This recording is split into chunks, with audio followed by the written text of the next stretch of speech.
6월 26일 월요일 당신의 클래스를 높여드리는 아침. 상암동 클래스. 안녕하세요. 이가혁입니다. 안녕하세요. 김하은입니다. 올해 첫 장맛비, 주말 제주를 시작으로 새벽 사이에 전국으로 확대된 상태입니다. 네, 반지 하나 저지대 지역, 특히 침수 피해 주의해 주셔야겠습니다. 네. 자, 그럼 오늘 준비된 소식들 먼저 간추려드립니다.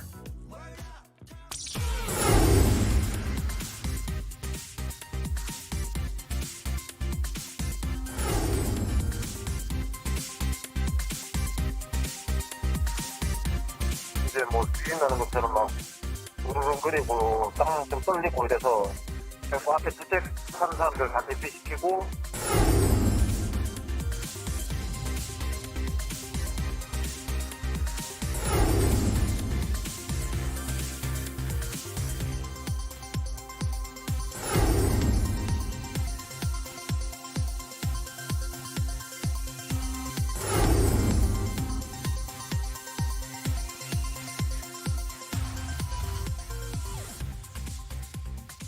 네, 지금 현재 호우에 대처하기 위해서 중대본이 가동되고 있고요. 위기 경보 수준도 관심에서 주의로 높아진 상황입니다. 네, 출근길에 아예 반바지와 슬리퍼 차림으로 출근하는 분들도 많이 있다고 하는데요. 오늘은 서울 디지털 미디어 시티역에 나가 있는 김민지 기상캐스터 만나보겠습니다. 김민지 기상캐스터, 서울은 지금 비가 얼마나 오고 있나요? 네, 밤사이 중부지방에도 장맛비가 쏟아지기 시작했습니다. 오늘 새벽까지 굵은 빗방울이 쏟아졌던 서울은 현재 소강 상태를 보이면서 비가 거의 잦아들었는데요. 남부지방에 내려졌던 호우특보도 모두 해제가 된 상황입니다. 다만 일부 수도권은 오늘 아침 출근길이 걱정입니다. 오전까지 서울과 경기 남부를 제외한 수도권과 전남 동부, 영남 내륙에 시간당 20에서 40mm, 전남은 최고 60mm의 비가 집중돼서 출근길 교통안전에 유의하셔야겠습니다. 그 밖에도 중부는 늦은 오후부터 밤 사이, 남부와 제주도는 오늘 밤부터 내일 오전까지 또 한 번의 비가 집중되겠습니다. 어제부터 이미 200mm 넘게 비가 내린 제주는 내일까지 최고 150mm, 많은 곳에는 200mm 이상의 비를 더 뿌리겠고요. 그 밖에 전국 대부분 지역에 30에서 100mm, 많은 곳에는 120mm 이상까지도 예상됩니다. 어제까지만 해도 서울은 33도까지 올라서 폭염 수준으로 더웠는데요. 오늘은 장맛비의 영향으로 낮 기온이 26도에 그쳐 어제보다 더위가 덜하겠습니다. 현재 강풍주의보가 발효 중인 제주는 내일 오전까지 순간 초속 20m 이상의 매우 강한 바람이 불겠고요. 그 밖에 전국에도 강한 바람이 예상됩니다. 현재 서울 22도, 전주, 부산 23도로 평년과 비슷합니다. 낮 기온은 춘천 26도, 대전 25도, 강릉, 전주 27도로 중부지방은 어제보다 기온이 낮겠습니다. 당분간 정체전선의 영향으로 비 소식이 잦겠습니다. 특히 비가 집중되는 시간대에는 강수량이 워낙 많아져서 더 각별한 주의가 필요하겠습니다. 지금까지 날씨 정보 전해드렸고요. 이어서 교통 상황 알아보겠습니다. 한국도로공사 나와주세요. 네, 앞서 날씨에서 들으신 대로 전국에 비가 내리고 있습니다. 비 때문에 오늘 사고도 많고요. 평소보다 정체도 심합니다. 시간을 충분히 두고 이동하셔야겠습니다. 특히 동부간선도로 도심 쪽으로는 도봉 지하차도부터 끝까지 쭉 밀리고 있고요. 강변북로는 행주대교부터 동작대교까지 1시간 15분이나 소요됩니다. 1번 경부선 서울 쪽으로는 기흥동탄과 죽전 휴게소 사이 평소보다 정체가 극심하고요. 다시 한번 판교분기점을 시작으로 한남대교까지도 쭉 정체입니다. 그래도 영동선 위로는 정체가 많이 심하진 않습니다. 대중교통을 이용하시는 분들이 많은 것 같은데요. 강릉 방향으로 반월터널 일대 주춤했다가 용인부터 양지터널까지 평소 수준으로 밀립니다. 백방고속도로 구리에서 판교 쪽으로는 구리와 상해 사이 지나기가 가장 힘겹습니다. 빗길에선 반드시 감속해 주시고요. 고속도로 교통방송이었습니다.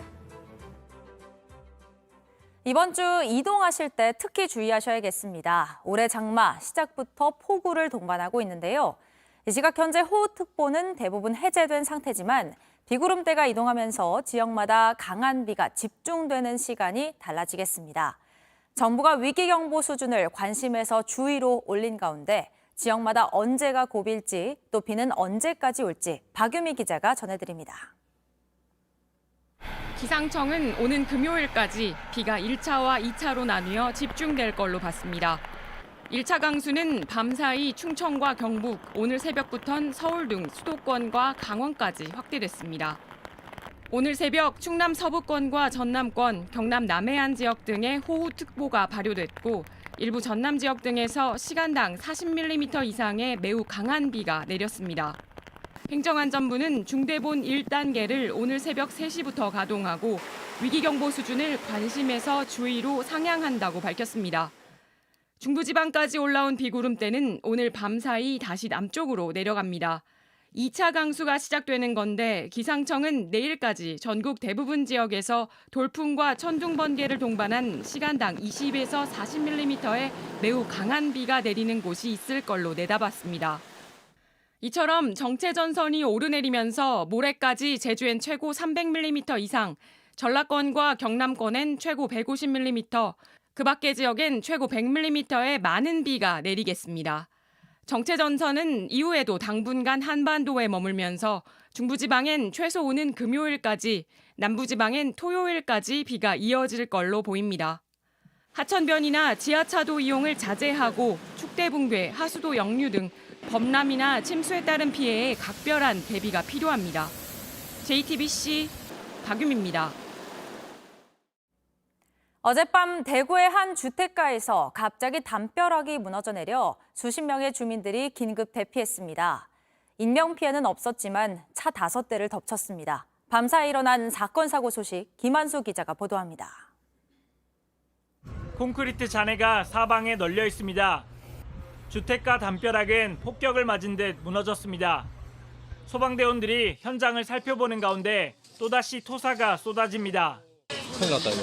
진짜 큰일 났다. 보고 있는데 건물 넘어간다. 대구 두류동의 한 주택가에서 담벼락이 붕괴된 것은 어젯밤 10시쯤. 인명피해는 없었지만 무너진 잔해가 골목길에 주차된 차량 5대를 덮쳤습니다. 소방당국은 하루 동안 내린 비로 집안이 약해진 것으로 보고 정확한 사고 원인을 조사하고 있습니다. 이제 뭐 수위 나는 것처럼 막 우르릉거리고 땅 좀 떨리고 이래서 결국 앞에 주택 사는 사람들 다 대피시키고. 비슷한 시각 대전 복명동의 한 빌라에선 화재가 발생했습니다. 3층에서 시작된 불은 창문을 통해 옥상까지 치솟았습니다. 불은 20분 만에 꺼졌지만 대피 과정에서 주민 3명이 다쳤습니다. 이보다 앞서 전북 군산의 한 식료품 매장에서도 불이 났습니다. 화재 당시 직원 4명이 매장 안에 있었지만 곧바로 대피해 인명피해는 없었습니다. 불은 소방서 추산 2천만 원 상당의 재산 피해를 남기고 1시간여 만에 모두 꺼졌습니다. 경찰과 소방당국은 정확한 화재 원인을 조사하고 있습니다. JTBC 김한수입니다. 교육부가 오늘 사교육비 경감 대책을 발표합니다. 사교육 수요 원인별 대응책과 함께 자기주도 학습과 입시 준비 지원 방안, 만 3세에서 5세 교육과정 개정 추진 방안 등이 담길 전망입니다. 또 공교육박 출제 논란을 빚은 초고난도 문항, 이른바 킬러 문항이 어떤 것들이었는지 최근 3년치 수능과 모의평가 내용을 분석해서 공개할 예정입니다. 오늘부터 주식시장에 처음 상장된 종목은 주가가 하루 최대 4배까지 뛸 수 있습니다. 한국거래소가 오늘부터 신규 상장 종목의 공모가 대비 가격 제한 폭을 400%로 확대한다고 밝혔습니다. 공모주 시장에 활기를 불어넣을 계기가 될 거란 전망이 나오지만 그만큼 주가 변동성도 커지기 때문에 투자자들의 주의가 필요합니다. 러시아를 상대로 반란을 일으켜 수도 모스크바 턱 밑까지 진격했던 민간 용병업체 바그너 그룹이 하루 만에 전격 철수했습니다. 24시간짜리 반란을 주도했던 바그너 그룹의 수장 예브게니 프리고진은 처벌을 면하는 대신 벨라루스로 떠나기로 했습니다. 하루 만에 일단락된 반란이지만 적지 않은 후폭풍이 남을 걸로 보입니다. 윤세민아 기자입니다. 검은 SUV 차량이 도로에 들어서자 시민들이 환호합니다. 창문이 열리자 반가운 듯 다가가 악수를 청합니다. 무장 반란을 일으켰던 바그너 그룹 수장 예브게니 프리고진입니다. 러시아 남부 군 사령부를 점령했다고 밝힌 지 하루 만에 전격 철수를 결정했습니다. 한때 모스크바 외곽에 장갑차와 병력이 배치되는 등 긴장이 고조됐지만 러시아 우방 벨라루스가 중재에 나서면서 극적인 합의가 이루어졌습니다. всю ответственность за то, что будет пролита русская кровь с одной из сторон. В обратном направлении полевые лагеря согласно плану. 러시아가 반란에 대한 형사 처벌을 하지 않는 대신 용병들은 기지로 돌아가고 프리고진은 벨라루스로 망명하는 데 합의한 겁니다.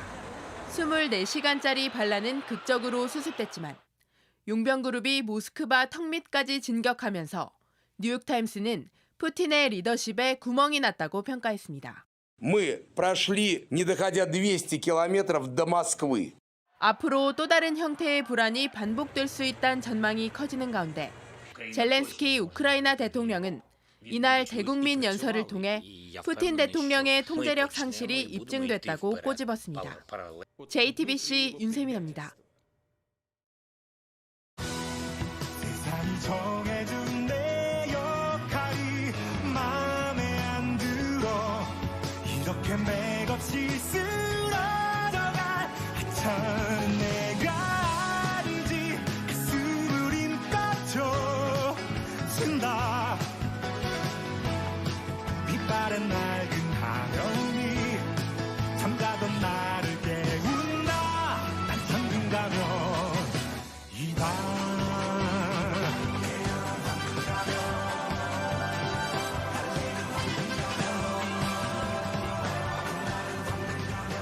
네, 전국의 화면을 보니까 아주 먹구름이 잔뜩 끼어 있습니다. 비 피해 없도록 조심하셔야겠습니다. 생방송 상업노 클래스 TV뿐만 아니라 유튜브 JTBC 뉴스 채널이나 네이버 뉴스 페이지에서도 실시간으로 함께 보실 수 있습니다. 국내 뉴스 더 살펴보죠. 도시락 이슈 이도성 기자, 월드클래스 이용주 캐스터 나왔습니다. 안녕하세요. 안녕하세요. 반갑습니다. 아, 오늘 출근할 때 비 많이 왔어요? 저 출근할 땐 비가 많이 안 왔습니다. 아, 그래요? 네. 계속 밖에 오고 있습니다, 지금. 그러니까요. 예, 그래요? 지금 좀 꽤 많이 오는 것 같은데 모두 출근길 조심하시기 바라고요. 네. 네, 이도성 기자 첫 번째 도시락 네, 열어볼까요? 첫 번째 도시락 바로 꺼내서 뒤집어 보겠습니다. 하나, 둘, 셋. 빠밤. 전국서 몰린 형님들인데요. 이 형님들 저희가 생각하는 그 깍두기 머리를 어깨, 하는 어깨? 그 어깨라고 오. 하는 그 형님들이 맞습니다. 네. 예, 한 유명 폭력 조직의 수장이 어제 결혼식을 올렸습니다. 결혼식에 참석하기 위해 전국에서 이른바 이 형님들이 몰렸는데요. 최근 다른 조직과 집단 난투극을 벌인 적도 있어서 온종일 긴장감이 감돌았습니다. 영상 먼저 보시죠. 네, 이게 영화 친구의 한 장면이죠. 어린 시절 친구 사이였던 두 사람이 서로 다른 폭력 조직에 몸담게 되면서 벌어지는 이야기를 그렸는데요. 꽤 된 영화입니다. 네네. 네가 가라 하와이 뭐 이거랑 마이 무드 아이가 많이 묻다, 아이가. 제가 사투리 잘 못했네요. 이런 유행어를 나왔습니다. 이 영화는 부산 양대 폭력 조직인 칠성파와 신 20세기파를 소재로 삼았는데요. 두 조직은 30년 이상 세력 다툼을 해왔습니다. 그런데 다음 장면 보시죠. 어제 오후 부산 한 호텔에서 신 20세기파의 수장이 결혼식을 올렸습니다. 현장에 취재진이 나가봤더니 이 결혼식 3시간 전쯤부터 조직원들이 몰려들었습니다. 막 까만 정장 입은 그 건장한 체격 사람들 막 모여들고 있잖아요. 이른바 이 형님들이 고개 숙여서 꾸벅 그 인사하는 저희가 상상하는 그런 식으로 인사하는 모습도 포착이 됐습니다. 전국에서 하객이 몰렸다고 하는데요. 신 20세기파 조직원들과 추종 세력, 다른 지역의 수장이나 원로급 조직원들이 몰린 것으로 보입니다. 호텔 관계자 이야기 들어보시죠. 준비 다 돼 있습니다. 안에 들고 사장님. 준비 큰 거예요. 야, 뭐 수백 명이 몰려들었을 텐데 현장 분위기가 조금 무서웠겠어요. 네, 아무래도 뭐 분위기가 좀 무거울 수밖에 없겠죠. 그렇죠. 까만 옷 입고 뭐 덩치 큰 분들이 잔뜩 몰려 있었으니까요. 네. 칠성파가 어떻게 나오느냐에 따라 큰일이 날 수도 있었겠는데 이 두 조직은 2년 전 부산 한 장례식장과 도심 한복판에서 집단 난투극을 벌이기도 했습니다. 당시 70여 명이 무더기로 검거된 일도 있었는데요. 시민 인터뷰 들어보시죠. 젊은 사람들 저 입구서부터 이쪽에도 좀 악수가 있고 저쪽에도 좀 악수가 가만히 앉아 있고. 경찰서에서 좀 대비를 했죠. 네, 맞습니다. 이제 경찰 차들이 저렇게 보이죠. 사복 경찰관들을 곳곳에 배치했는데요. 뭐 위화감을 조성하거나 충돌하는 일을 막기 위해서 강력계 형사 등 30여 명을 투입했다라고 합니다. 조직 측에는 요청 사항도 따로 전달했는데요. 들어보시죠. 90도로 인사하는 거 있잖아요. 예. 굴신경례라고 표현을 하거든요. 그래서 예. 그거를 하지 마라. 시민들, 국민들의 불안감을 줘서는 안 된다. 아, 이게 용어가 있었군요. 굴신 경례라고 합니다. 막 90도로 막 이렇게 인사하는 거 있잖아요. 안녕하십니까? 뭐 이렇게 정수리 보이게 인사하는 거. 네. 이거 하지 말라라고 이제 요청을 했다고 하고요. 다행히 별다른 일 없이 결혼식이 마무리됐습니다. 호텔 투숙객들의 민원도 없이 조용히 잘 넘어갔다고 하네요. 네, 뭐 다행이네요.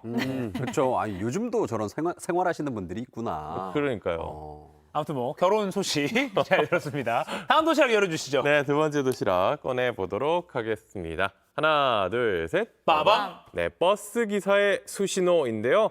이 버스 기사와 승객, 경찰이 한 몸이 돼서 이 피의자를 붙잡았습니다. 아, 대단합니다.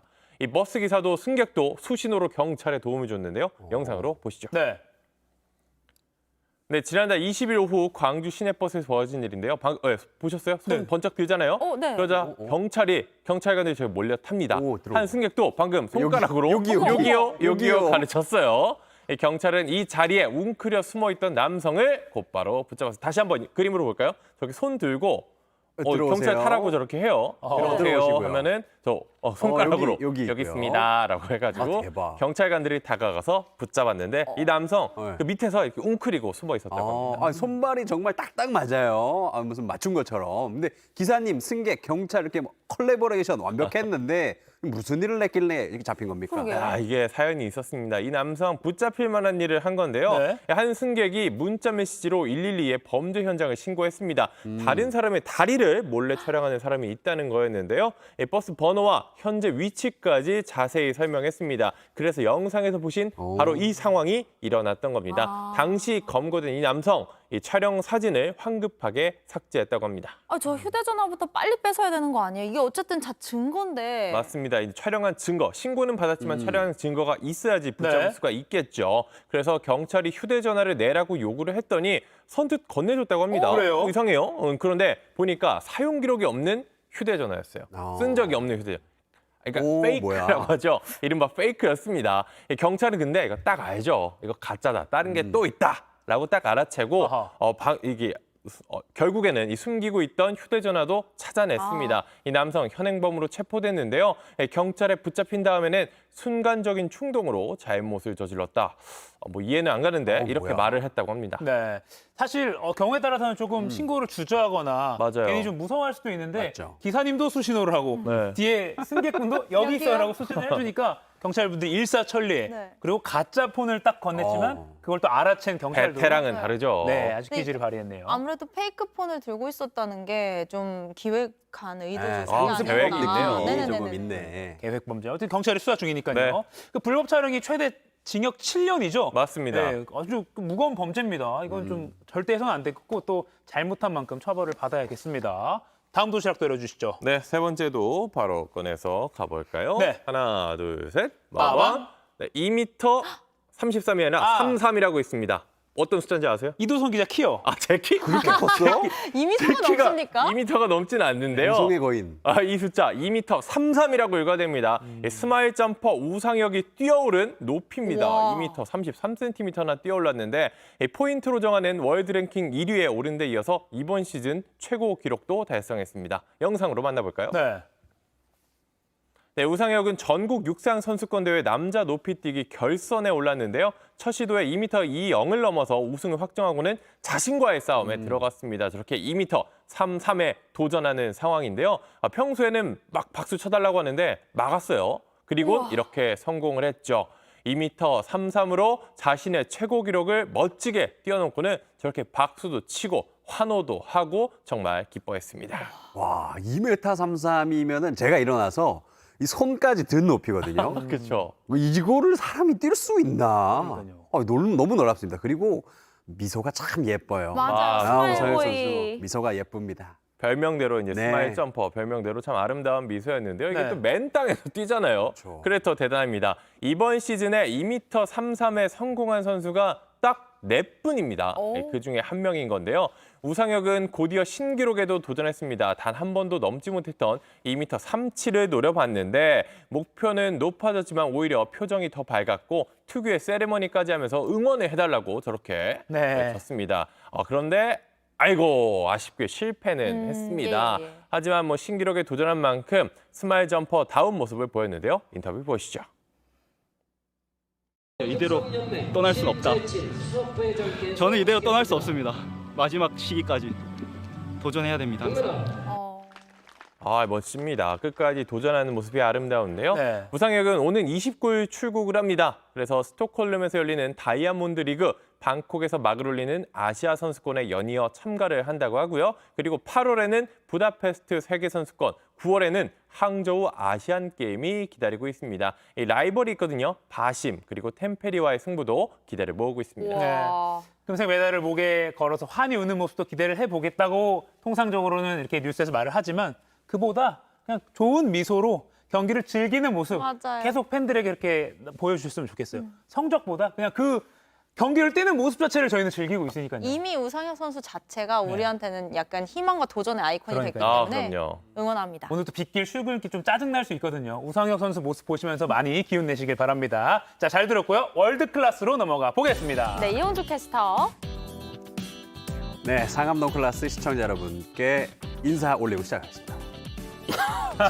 자, 오늘은 주말 사이에 전 세계가 주목한 러시아 내 무장 반란 사태 소식을 더 자세히 알아보겠습니다. 네. 자, 2000년 집권 이후에 이번에 최대 굴욕을 당했다 평가까지 받는 스트롱맨 푸틴 대통령. 앞으로 그가 어떤 조치를 할지 관심이 모아지고 있는데요. 독일 언론 슈피겔은 이번 일로 푸틴이 약점을 고스란히 노출했다고 지적을 했습니다. 바그너 용병 그룹의 수장 프리고진은 푸틴의 최측근 충견이라고 불리는 사람이었죠. 이런 충견이 일으킨 반란을 푸틴은 제때 파악하지도 못한 데다가 책임을 묻지도 못하고 후퇴할 수 있도록 양보까지 하게 된 건데요. 혼란 당분간 계속 이어질 것 같습니다. 토니 블링컨 미 국무장관은 미국 방송에 잇따라 출연해서 어떻게 전개될지 말하기 이르다면서 혼란이 몇 주간 더 전개될 것이라며 분명한 것은 내부에 문제가 생긴 건 확실하다. 이렇게 지적을 했는데요. 잠시 들어보시죠. 네. So I think this is clearly we see cracks emerging. Where they go, if anywhere, when they get there. This has been a devastating strategic failure for Putin across virtually every front: economic, military, geopolitical standing. Both of purpose and in action. 일단 푸틴 대통령이 프리고진에게 퇴로를 열어주긴 했지만 과연 이 프리고진을 그대로 두겠느냐라는 이런 분석도 외신에서 많이 나오죠. 네, 그런 전망이 굉장히 많습니다. 외신들은 이 프리고진이 벨라루스를 망명했다고 해서 그의 목숨이 안전하다고 볼 수 없다고 예상하고 있는데요. 그러니까요. 그리고 또 이 푸틴 대통령은 러시아 내 혹시 남아있는 이번 반란의 배후를 찾아내고 말 것이라는 이 전망도 했습니다. 푸틴 대통령이 프리고진을 암살하라고 지시할 것이라는 이 외신의 분석까지 나오고 있고요. 러시아 내부에 대대적인 숙청에 나설 가능성도 제기되고 있습니다. 무장 반란이 하루 만에 끝났지만 저는 외신 영상 보면 좀 놀랬던 부분이 이 러시아 시민들, 국민들이 바그너 그룹에게 환호하는 장면이 있더라고요. 저는 정말 의외였어요. 예, 그 화면 일단 보시면요. 프리고진과 시민들이 이렇게 막 셀카를 찍는 모습이고요. 또 이 바그너 그룹 차량이 이렇게 지나가니까 시민들이 환호하는 모습도 이렇게 보입니다. 네. 또 바그너 그룹 병사들과 사진을 찍으면서 엄지를 세워 보이거나 악수를 청하거나 이런 시민들도 있거든요. 워싱턴 포스트는 푸틴이 프리고진이 쌓아온 이 대중적 영향력을 과소평가했다고 전했습니다. 자, 이 사진들 지금 보시겠습니다. 이 사진들 보시죠. 네. 푸틴이 우통 벗고 총 들고 사냥을 즐기고 이런 남성성을 과시한 사진들을 계속 공개를 해왔는데 맞아요. 프리고진 역시 똑같은 방식으로 대중에게 자신의 영향력을 구축했다는 겁니다.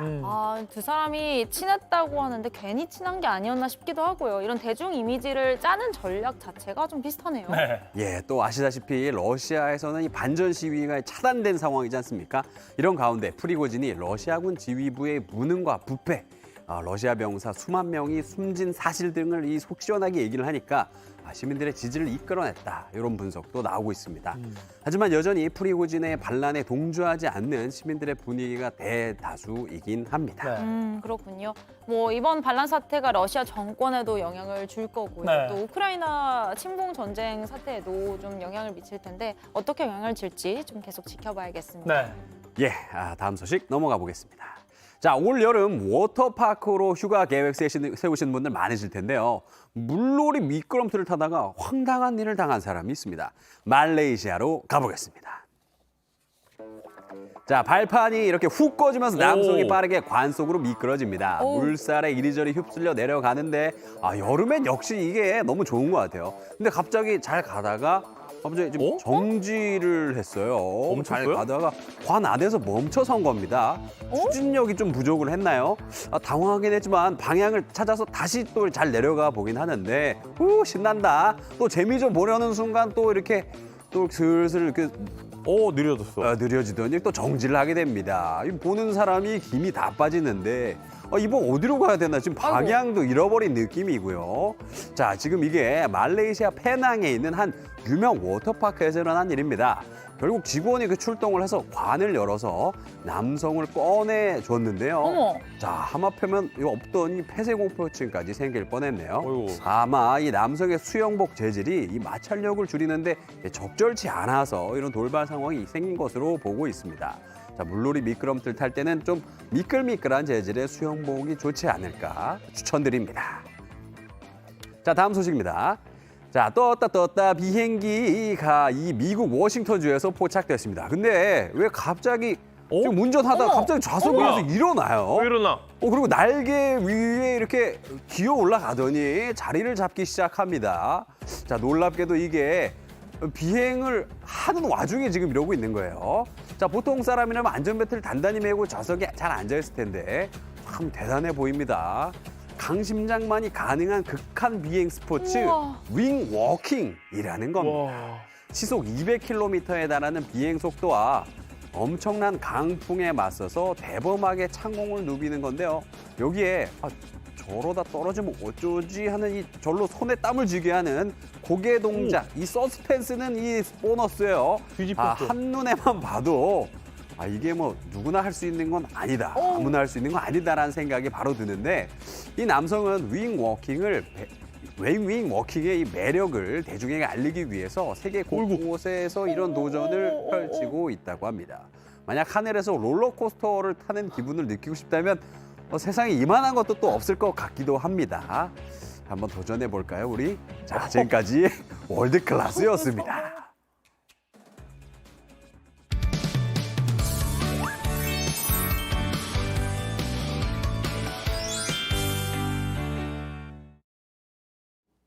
네, 지금 시각 8시 26분입니다. 저 같은 경알못, 경제를 잘 알지 못하는 사람을 위한 당장 내 돈이 되는 지식, 머니클래스. 오늘의 키워드 먼저 보시죠.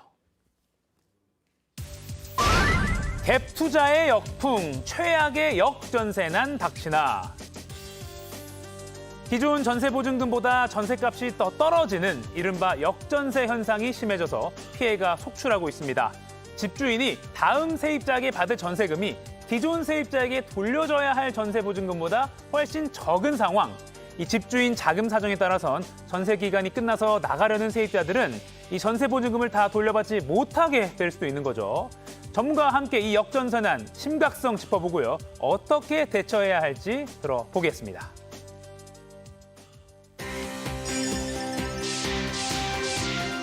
김인만 부동산 연구소장과 함께 부동산 완전 정복해 보겠습니다. 안녕하세요. 안녕하세요. 작년부터 이렇게 전세 가격 많이 떨어지면서 역전세난 조금씩 걱정되는 목소리가 나왔는데 상황이 좀 계속 이어지고 있네요. 네. 올 하반기부터가 진짜 위기의 시작이다 이렇게 보는 전망도 있고요. 네네. 이유가 뭡니까? 일단 우리 전세제도라고 한다면 네. 세입자가 집주인한테 돈을 빌려주고 집주인 집에 잠시 거주하는 제도입니다. 그러면 집주인이 전세금을 돌려주지 못해서 발생하는 사고들이 최근에 많이 발생하고 있는데요. 네. 깡통 전세와 역전세에 대한 우리가 개념부터 좀 잡고 넘어가야 될 것 같습니다. 네. 자, 깡통 전세라고 한다면 집주인한테서 내 전세금을 돌려받지 못하는 건데요. 집값이 전세 가격보다 낮아진 경우. 그러니까 예를 들어서 집값이 10억이고요. 전세 가격이 9억인데 집값이 8억이 된 거죠. 그러면 집을 팔아도 안 되고요. 경매에 넘겨도 결국 세입자는 집값을 온전히 돌려받지 못하는 깡통이 되는 게 깡통 전세입니다. 네. 반면 역전세는 전세 가격이 기존 전세 가격보다 더 내려가는 경우. 집값은 10억이고요. 기존 전세 가격은 5억이었는데 전세가 4억으로 떨어진 거죠. 그러면 새로운 세입자한테 4억밖에 못 받기 때문에 이 1억에 대한 차익이 발생하는 거죠. 집주인이 이 1억을 돌려주지 못하는 현상을 우리가 역전세라고 합니다. 네. 그래서 깡통 전세는 우리 전세 사기 이야기 많이 나오잖아요. 네. 전세 사기도 깡통 전세의 일부분이 될 수 있는 건데 역전세는 사기라기보다는 전세 가격이 떨어지는데 이게 훨씬 더 많은 범위에 포함되고 있기 때문에 지금 역전세가 사회 문제가 되고 있습니다. 네.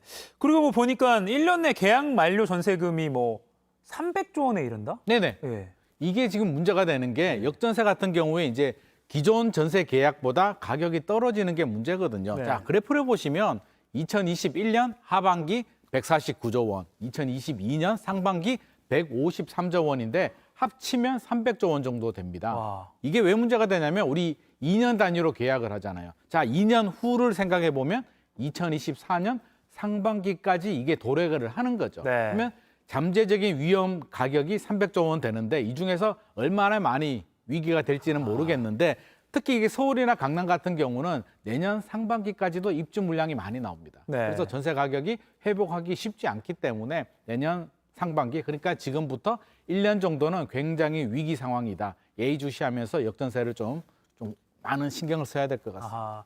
그러니까 전세 거래 총액이 뭐 작년 하반기와 올해 상반기 한 300조 원이 넘는데 이 중에서 어떤 것이 역전세난에 이렇게 걸려들어서 위험에 빠질 수 있는지를 좀 살펴봐야겠네요. 그렇죠. 이게 막 굉장히 급등했잖아요. 네네. 임대차 3법 때문에 이 당시 굉장히 왜곡된 전세 가격, 높은 가격으로 계약을 많이 했기 때문에 네. 앞으로 1년이 굉장히 위기인 상황입니다. 그래서 앞으로가 더 중요하다. 네네. 지금 시청자분들 중에서도 불안감을 느끼실 만한 분들이 많이 계실 것 같아요. 네네. 그러니까 실제로 집주인이 보증금을 못 돌려줄 상황이 얼마나 될까? 이거 예측할 수 있는 게 있습니까? 그럼 위험성이 얼마나 큽니까? 있죠. 그래서 일단은 보증보험 사고 금액부터 한번 확인을 할 네. 필요가 있습니다.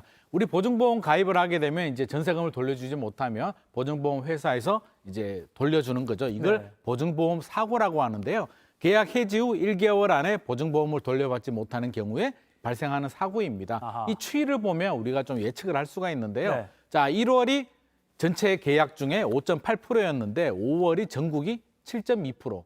계약 비율이 그 사고 비율이 높아지고 있는 상황이고요. 예. 서울을 보면 파란색이 서울입니다. 서울은 7.5%. 전국보다 오히려 더 높은 상황이고 그러네요. 최근에 전세 사기 뭐 여러 가지 이야기들이 많이 나온 인천 같은 경우는요.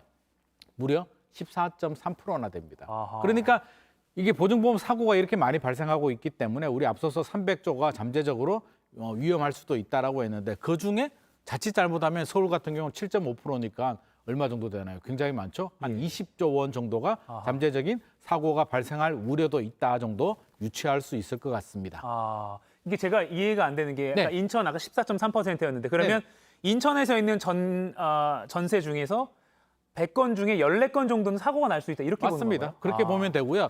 또 하나 볼 수 있는 게 이제 한국은행에서 나온 조사 결과인데요. 예. 보증금 반환 불가에 대해서 조사를 했습니다. 예. 그래서 계약 중에 전세 보증금 중에 79.7%는 반환 가능하다. 네. 능력이 되는 집주인들이고요. 자, 빚내서 반환 가능한 가구들은 14.2%입니다. 16만 6천 가구가 그래도 대출 받으면 집주인이 돌려줄 수 있는 네. 여력이 되는 분들이고요. 지금 가장 문제가 되는 게 6.1%인데 하하. 빚을 내도 안 되는 가구가 6.1%, 7만 1천 가구나 됩니다. 그래서 아까 우리가 300조라고 했으니까 금액을 유추해 보면 6.1%니까 거의 얼마인가요? 한 20조? 20조 네. 정도가 역시 문제가 될 수도 있겠다. 이게 전세금이 떨어지게 되면 더 많이 늘어날 수도 있어서 네. 앞으로 전세 가격 추이도 좀 예의주시를 해야 될 것 같습니다. 아하, 100명 중에 한 6명 꼴로는 대출 받아도 안 된다. 아, 14명은 대출 받으면 해결할 수 있다니까 합치면 한 20% 정도는 잠재적으로 전세금을 돌려주지 못하는 상황입니다. 네. 그러니까 저희가 좀 과도하게 좀 공포를 조장할 의도가 있는 건 아니지만 한국은행에서 조사를 한 게 맞습니다. 이런 데이터입니다. 데이터에 네네. 기반해서 말씀드리고 있다는 점 다시 한번 알려드리고요. 역전세난은요. 아까 말씀하신 대로 뭐 전세 사기처럼 의도를 갖고 사기를 친 건 아니잖아요. 그 전세값이 이렇게 떨어진 거니까 네, 맞습니다. 집주인 입장에서도 아니 돌려주고 싶은데 뭐 어쩔 네. 수 없었다라고 할 네. 수밖에 없는 건데 네.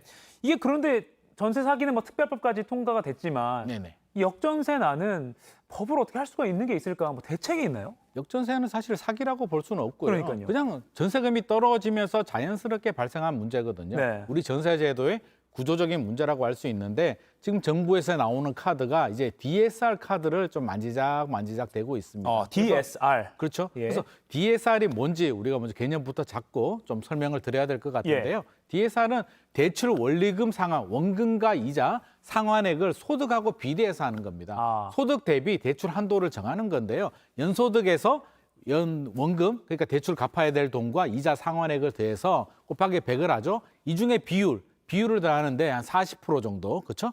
40% 이하만 해라. 한마디로 능력 되는 사람만 대출 받아라. 라는 제도입니다. 좀 가계부채 문제가 워낙 심각하기 때문에 이런 규제를 만들었는데요. 앞서서 우리가 14.1% 정도는 대출을 받아서 세입자한테 돌려줄 수 있는 능력이 되는 사람이라고 하는데 제가 현장에서 이렇게 모니터링을 해보면 집주인들이 그러니까 전세 보증금을 반환하지 못하는 상황에 빠진 집주인들의 대응 방법이 두 가지가 있더라고요. 하나는 굉장히 무책임하게 세입자한테 허구에 가서 돈 받아. 보증보험 가입했으니까 나는 반환해줄 능력이 없으니까 허구 가서 받아라고 무책임한 분들이 있고요. 또 한 부류는 노력을 하는 분들, 착한 임대인 정도라고 저는 생각이 드는데 대출이라도 받아서 어떻게든 반환해 주려고 노력을 하는데 이게 어디서 문제가 되냐면 바로 이 DSR에서 문제가 됩니다. 하려고 하는데 이거 퇴거자금 대출이라고 하거든요. 이게 DSR에 걸려가지고 이미 대출을 받고 있기 때문에 여기 걸려서 대출이 안 나오는 거예요. 집주인이요? 그렇죠. 대출이라도 받아서 돌려주고 싶은데 대출이 안 나오기 때문에 정부에서 이 부분에 대해서는 DSR을 좀 완화해 주겠다는 내용이 지금 검토 중에 있습니다. 예시가 있나요? 혹시 예시가 있으면 또 보여주시죠. 네네, 예시를 보면 좀 더 이해가 좀 쉬울 것 같습니다. 자, 전세보증금을 5억이라고 우리가 가정을 하면은요. 신규 세입자한테 5억 원을 받으면 아무런 문제가 없겠죠. 5억 받아서 5억 돌려주면 되는데 전세금이 4억으로 떨어집니다. 그러면 1억 원이 문제가 되죠. 현금이 있으면 1억 원을 돌려주면 되는데 현금이 없으면 아까 말씀드린 14.1% 정도가 은행에서 대출을 받아서 갚아주고 싶은데 이 1억 원에 대해서 DSR이 적용이 돼서 대출이 안 나오는 거죠. 그래서 이 부분을 정부가 완화해 주겠다. 핀셋 규제처럼 완화를 해주게 되면 세입자는 대출 받아서 이자라도 내고 세입자한테 돌려줄 수 있으니까 이걸 집주인한테 왜 이렇게 혜택을 주느냐 이렇게 좀 비판의 목소리가 나올 수도 있겠지만 또 반대로 보면 세입자는 돈을 받아서 나가야 되는 거잖아요. 그래서 이렇게 좀 핀셋 규제를 한다면 좀 상당 부분 많은 도움이 될 수도 있을 것 같습니다. 쉽게 말해서 집주인한테 조금 더 대출받을 여력을 더 준다 정도로 이해하면 되겠군요. 대신 좀 이게 좀 면밀하게 이 무자본 갭 투자, 투기하신 100채씩 투자하신 분들한테 이렇게 하면 안 되고요. 일반적인 착한 임대인한테 좀 적용이 될 필요는 있을 것 같습니다. 흔히 말하는 모럴 해저드 이런 게 있으면 안 되겠다 이렇게 짚어주셨고 그러면 아까 말씀하신 게 보통은 그렇게 노력을 해서 갚으려고 하는데 돌려주려고 하는데 아니 배째라 나 이거 못 갚겠다. 전세값이 이렇게 떨어졌는데 나도 대책이 없다라고 버티면 받아서 나가야 되는 세입자 입장에서는 어떻게 해야 됩니까? 실제로 그런 주인들이 상당히 많습니다. 저도 깜짝 놀랐는데요. 이렇게 많을 줄도 몰랐는데 제 주변에도 굉장히 많이 있더라고요. 많은 사례들이 지금 제보가 들어오고 있는데 자 이런 경우에는 임차권 등기 명령이라고 있습니다. 임차권 등기 명령. 그렇죠. 내 전세금을 받지 못하는 상태에서 내가 그 집에 그대로 눌러 앉아 살고 있으면 대항력이 유지가 되죠. 그러면 경매를 넘기든지 어떻게 할 수가 있는데 예를 들어서 다른 집을 계약을 한 거예요. 이미. 그러면 그 집에 이사를 가야만 또 그 집의 대항력을 유지를 해야 되잖아요. 주소를 빼버리게 되면 내가 돈은 받지 못했는데 대항력을 상실하게 되니까 순위에서 밀리게 되죠. 그러면 경매 넘어갔는데 나보다 후순위한테 내가 밀리게 되니까 내 전세금을 받지 못하는 현상이 발생할 수도 있거든요. 그런 경우에는 법원에 가서 임차권 등기 명령을 신청하게 되면 내가 주소를 빼서 다른 집에 이사를 가더라도 내 순위는 그대로 대항력은 그대로 인정이 되는 제도입니다. 그래서 그렇죠. 이사가 전입 신고한 후에 대항력 그대로 유지가 되기 때문에 혹시라도 이런 케이스에 해당되는 분들이라면 반드시 임차권 등기 명령을 하시는 게 좋을 것 같습니다.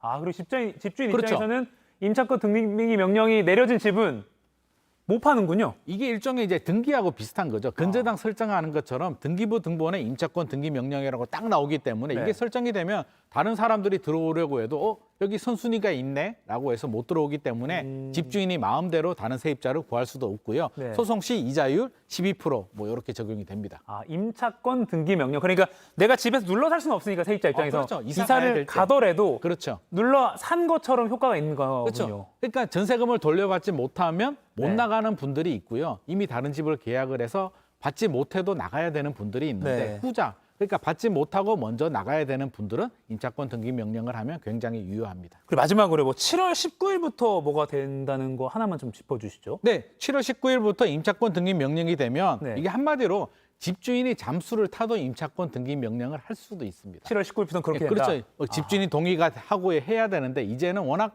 잠수하는 집주인들이 많기 때문에 그래요. 집주인들이 이제 행방불명이 되고 잠수를 타도 임차권 등기 명령을 할 수 있습니다. 알겠습니다. 임차권 등기 명령까지. 오늘 좀 웃으면서 얘기하기 좀 무거운 주제긴 했는데 이건 네네. 꼭 필요한 것 같습니다. 맞습니다. 유튜브로도 다시 한번 좀 돌려서 보시면 좋을 것 같습니다. 지금까지 머니클래스 김인만 부동산 연구소장이었습니다. 고맙습니다.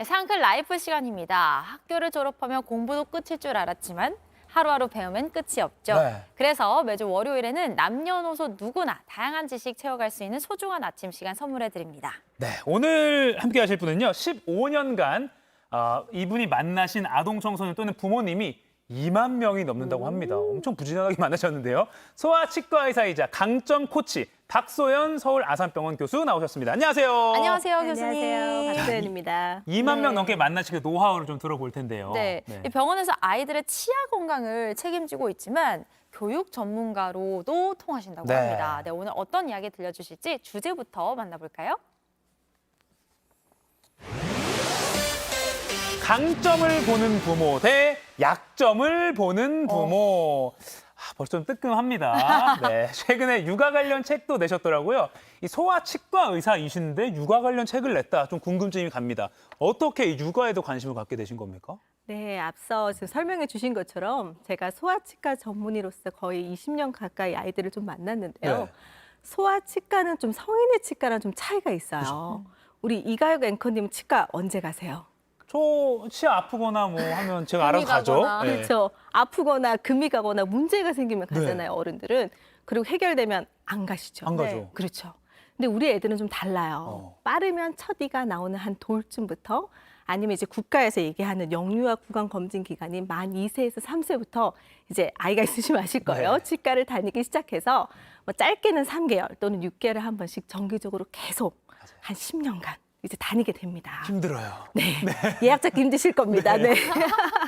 그러다 보니 저는 소아치과 전문의로서 이 아이들의 발달과 성장 과정을 쭉 볼 수 있는 기회가 있었던 거예요. 그러다 보니 우리 아이들이 정말 다 다르더라고요.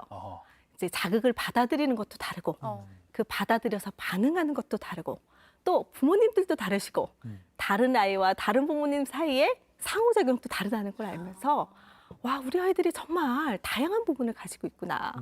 그런데 저도 그렇지만 우리 부모님들은 이 아이들이 각자만의 가진 그런 특징과 강점을 보지 못하고 좀 부족한 부분, 다른 아이들과 다른 부분에 집중해서 그렇죠. 그걸 어떻게 고치나, 그걸 어떻게 개선시키나 그런 것만 고민을 하시더라고요. 네. 그러면서 제가 강점을 좀 알게 되고 배우게 되면서 우리 아이들이 좀 더 도와주기 위해서 이 강점 육아를 좀 얘기해야 되겠다라는 아하. 생각을 하면서 이렇게 육아책을 쓰게 되었습니다. 근데 네. 사실 저는 장점이라는 말은 되게 익숙한데 강점이라는 말은 좀 익숙하지 않아요. 어떻게 달라요? 강점, 장점 어떤 차이가 있습니까? 네. 주로 이제 혼동돼서 많이 사용되기도 하고 네. 이렇게 겹치는 부분도 있기도 해요. 근데 일반적으로 장점이라고 하면 이제 사람들이 좀 잘하는 거, 좋아하는 거, 뭐 긍정적인 활기를 일으키는 거 이런 것들인데 네. 장점이 있다고 해서 그러니까 일종의 이거는 타고난 재능 같은 거예요. 근데 있다고 해서 이것이 꼭 다른 사람보다 좀 탁월한 능력을 보여주거나 지속적인 성과를 내는 거는 아니거든요. 근데 강점이라는 건 이런 각자가 가지고 있는 장점, 재능에 투자와 개발을 해서 다른 사람들보다 좀 더 탁월한 거, 나만의 것, 성과를 낼 수 있는 걸로 연결되는 거를 강점이라고 볼 수 있습니다. 그러면 제가 지금 저도 아이를 키우고 있으니까 사실은 뭐 강점을 강조하셨지만 제가 좀 딴지를 걸어보자면 네네. 약점이 더 보여요. 그리고 약점을 빨리 메워줘야 되는 거 아닌가 부모 입장에서는 약한 거를 빨리 보완, 뭐 학원도 보내고 뭐 레슨을 받게 해서 보완해줘야지 이게 옳은 교육 아닌가 싶거든요. 맞습니다. 네. 저도 사실 그랬고요. 네. 그러기도 하고 또 우리가 그렇게 길러졌잖아요. 네네. 네. 잘하는 건 기본값, 당연하고 못하는 거를 이렇게 끌어올려서 모든 거를 다 잘할 수 있는 비슷한 평균치로 네. 맞추는 걸로 이제 키워졌어요. 근데 그동안 우리 사회는 그래도 괜찮았어요. 평균만 해도. 사회가 계속해서 성장하고 있었기 때문에 중간값만 해도 나도 같이 성장할 수 있었단 말입니다. 근데 이제 세상이 좀 바뀌고 있죠. 이제 2023 트렌드 코리아에서는 네. 평균 실종이라는 단어를 얘기했습니다. 평균 실종. 평균 실종. 네. 평균으로는 안 된다. 평균으로는 나만의 경쟁력을 가질 수 없다. 남과 다른 탁월성을 가져야 우리 아이들이 경쟁력을 가질 수 있는 세상에 살고 있고 네. 앞으로 우리 애들이 10년, 20년 사회에 나갈 때는 더 그럴 텐데 우리가 이때까지 키워왔던 모두 다 똑같은 둥글둥글한 평균값으로 키우고 나서 나중에 너의 탁월성을 보여. 그러면 애들이 혼란스러운 거죠. 그렇죠. 그래서 강점을 봐줘야 된다고 생각합니다. 그러면 아이들의 이 강점을 어떻게 알 수 있어요? 맞아요. 이게 이제 아마도 이렇게 여쭤보시면 우리 이가영 앵커님 아들이나 딸 강점 생각해 보시면 어떤 게 제가 보이세요? 앉혀놓고 너의 강점은 뭔지 물어볼 수는 없잖아요. 그렇죠. 제가 오랫동안 관찰을 좀 해봐야 될 것 같아요. 맞아요. 네. 맞습니다. 이제 이렇게 강점을 바로바로 찾기가 쉽지가 않아요. 또 바로 찾는다고 할지라도 대부분 뭔가 잘하는 거, 뭐 축구를 잘한다든가 수학을 잘한다든가 눈에 보여지는 성과 강점을 주로 눈에 띄는데 그거 외에도 왜 어떤 친구들은 굉장히 뭐 엘리베이터 이런 데서도 쉽게 다른 사람들하고 얘기하는 사교성이 있는 친구 있을 수 있죠. 또 반대로 신중하고 차분하면서 관찰을 잘하는 친구가 있을 수 있습니다. 뭐 이런 것들을 이제 제가 얘기하면 이제 부모님들 그것도 강점일 수 있겠네요. 이제서야 얘기를 하시거든요. 이런 성격적인 강점들은 너무 당연하다고 판단이 되기 때문에 되게 놓쳐지는 경우가 많아요. 그렇기 때문에 우리가 우리 아이들을 잘 관찰하고 수시로 보고 인식을 해야 그걸 잘 파악할 수가 있습니다. 그러면 강점을 좀 쉽게 확인하는 방법을 지금 준비된 그래픽이 있다고 하니까요. 한번 같이 한번 따라 해볼게요. 네. 자, 지금 강점 카드 키워드라는 게 있네요. 네, 이거는 이제 비아라고 긍정 심리학 쪽에서 제시한 여러 가지 그 성격 강점 등의 키워드인데요. 네. 이제 우리가 막상 우리 아이들의 성격들을 강점을 찾으려면 떠오르지가 않아요. 그럴 때 이러한 몇 가지 지혜, 지식, 역량 부분, 뭐 용기 부분, 또 다른 이런 여러 부분들을 보시면서 우리 아이는 이런 부분들에 강점이 있을 수 있겠구나. 또는 이런 카드를 만들어서 가족끼리 너는 이런 강점이 있지. 이럴 때 너는 이런 강점을 쓴 것 같아 하고 얘기를 나눠보는 방법으로 사용해 볼 수 있습니다. 그러니까 그냥 막연하게 아이를 두고 강점이 뭐지라고 찾으려면 어려우니까 맞습니다. 이렇게 뭐 창의성이 있구나, 호기심이 있구나 이렇게 키워드를 갖고 대입해보는 차원으로 해보면 되는 거군요. 네, 한 가지 툴로 사용할 수 있는 거죠. 이 나이대별로도 좀 달라지나요, 그러면? 그렇죠. 아이들은 계속 변합니다. 이제 어른하고 달리 어른은 이제 진단 도구도 있어요. 파인더라고 해서 딱 어떤 강점을 찾아주는 게 있는데 아이들은 그걸 사용하는 걸 좀 조심스럽거든요. 왜냐하면 이 강점의 신호가 점점 강해질 수도 있고 좀 일부는 약해질 수도 있고 계속 변하기 때문에 우리 아이들은 계속 관찰을 통해서 지켜봐 줘야 합니다. 그리고 또 지금 지혜 및 지식 그리고 용기를 봤는데요. 다음 또 준비된 거 보여주시죠. 자애. 정의. 전 개인적으로 자애 이 부분이 좀 중요하다고 되게 여겨 중요한 이렇게 것 좀 같아요. 키우고 싶은데. 네.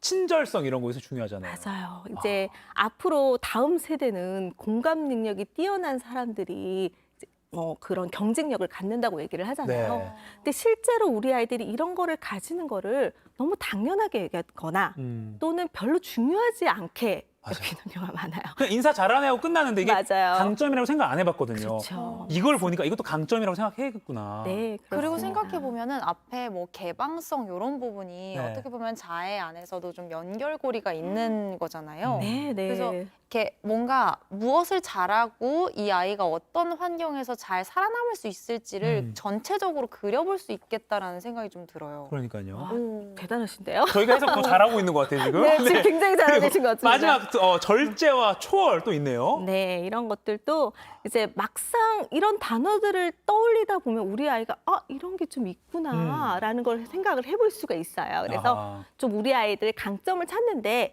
이런 것들을 좀 참고를 하시면 도움이 될 거라고 생각이 듭니다. 유머도 중요합니다. 유머. 초월에 있는 유머를 굉장히 타고나셨군요.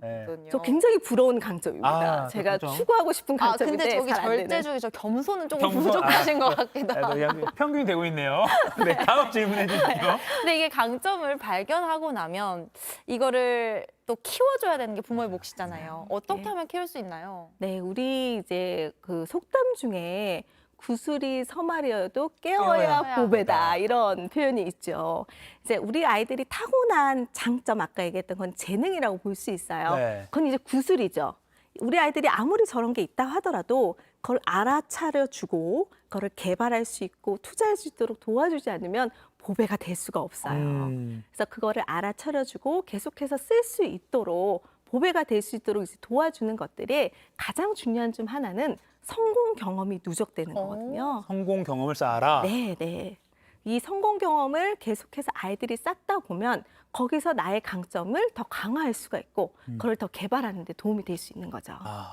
지금 유튜브에서도 댓글로 이주희님이 약점이 자꾸 눈에 보여요. 걱정이 자꾸 돼서라고 공감을 해주셨는데 그러면 이게 아마 마지막 질문이 될 것 같은데 부모님이 이렇게 강점을 키워주려고 할 때 좀 부모님이 어떤 자세로 좀 해야겠다. 좀 조언을 좀 해주시죠. 네, 우리 부모님들이 특히 우리 사회는 겸손을 좀 중시하는 사회다 보니까 우리 아이들의 좋은 점보다 부족한 모습, 그다음에 우리 아이들 칭찬만 해주다 보면 좀 더 거만해질까 봐 더 이렇게 자제시키는 부분들이 많잖아요. 근데 우리 아이들을 칭찬해주고 인정해주는 건 결국 자신감과 자존감을 키워주는 데 연결이 되기 때문에 우리 아이들은 매번 매일매일 커다란 성공은 아니라도 작은 도전과 성취들을 이뤄가고 있거든요.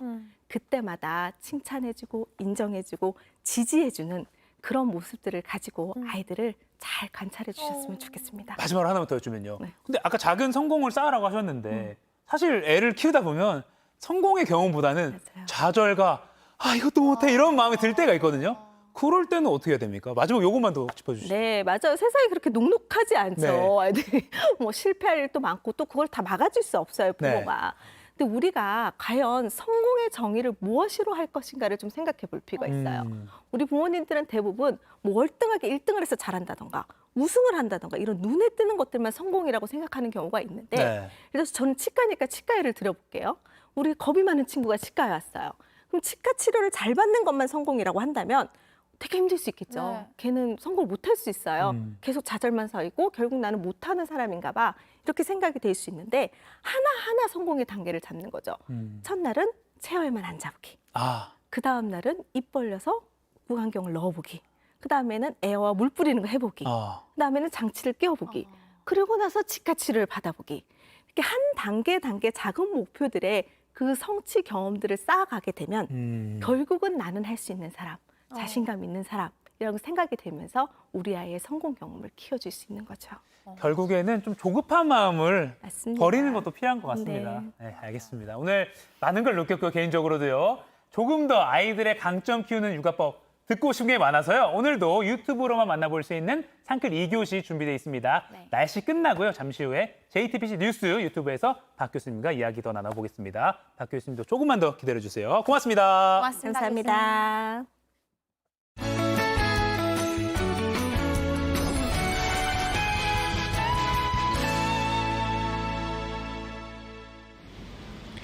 오늘은 중부지방에도 장마가 시작되면서 전국에 세찬 비가 내리겠습니다. 현재 동쪽 지역을 중심으로 비가 내리고 있는데요. 일부 강원과 영남 지역은 시간당 10에서 20mm의 비가 내리고 있습니다. 서울은 빗방울이 굵어졌다 약해지기를 반복하고 있는데요. 오늘과 내일은 특히 비가 집중되는 시간대를 주의하셔야겠습니다. 오전까지 서울과 경기 남부를 제외한 수도권과 전남 동부, 영남 내륙에 시간당 20에서 40mm의 비가 집중되겠고요. 그 밖에 중부는 늦은 오후부터 밤 사이, 남부와 제주도는 밤부터 내일 오전까지 또 한 번의 비가 집중되겠습니다. 어제부터 이미 200mm 넘게 비가 내린 제주는 내일까지 최고 150mm, 많은 곳에는 200mm 이상의 비를 더 뿌리겠고요. 그 밖에 전국 대부분 지역에 30에서 100mm, 전남과 경북 북부 내륙은 120mm 이상까지도 예상됩니다. 현재 강풍주의보가 발효 중인 제주는 내일 오전까지 순간 초속 20m 이상의 매우 강한 바람이 불겠고요. 그 밖에 전국에도 강한 바람이 예상됩니다. 현재 서울, 전주 23도, 광주, 창원 24도로 평년과 비슷합니다. 낮 기온은 서울, 춘천 26도, 대전 25도, 강릉, 전주 27도로 중부지방은 어제보다 기온이 낮겠습니다. 이번 장맛비는 내일 오전에 그치겠습니다. 다만 정체전선이 활성화되면서 수요일에 다시 비가 시작되겠고요. 목요일과 금요일에 전국에 비가 내리겠습니다. 당분간 비 소식이 잦겠습니다. 특히 이번 장마는 양도 많고 강도도 센 만큼 더 각별한 주의가 필요하겠습니다. 지금까지 서울 디지털 미디어 시티역에서 날씨 전해드렸습니다. 지난해 침수 피해가 컸잖아요. 네. 이번 장맛 기간에 그리고 들으신 대로 뭐 수요일, 목요일, 금요일까지도 사실상 비가 계속 온다고 하니까 계속해서 좀 긴장하시고 또 반지하나 이런 곳에는 좀 더 이웃끼리 좀 확인해보는 이런 습관도 필요할 것 같습니다. 큰 피해 없이 무사히 지나가길 바랍니다. 네, 오늘 상클 여러분 모두 안전하고 건강한 하루 보내시기 바라고요. 오늘 본방송 마치고 상클 2교시 이어지는 날입니다. 네, 박소연 교수와 강점 육아의 구체적인 방법들 계속해서 알아보겠습니다. 지금 바로 유튜브 JTBC 뉴스 채널로 오셔서 질문 남겨주시면 저희가 즉석에서 답변도 들어보겠습니다. 네, 여러분 그럼 오늘도 상클하세요. 고맙습니다. 2교시에서 만나요.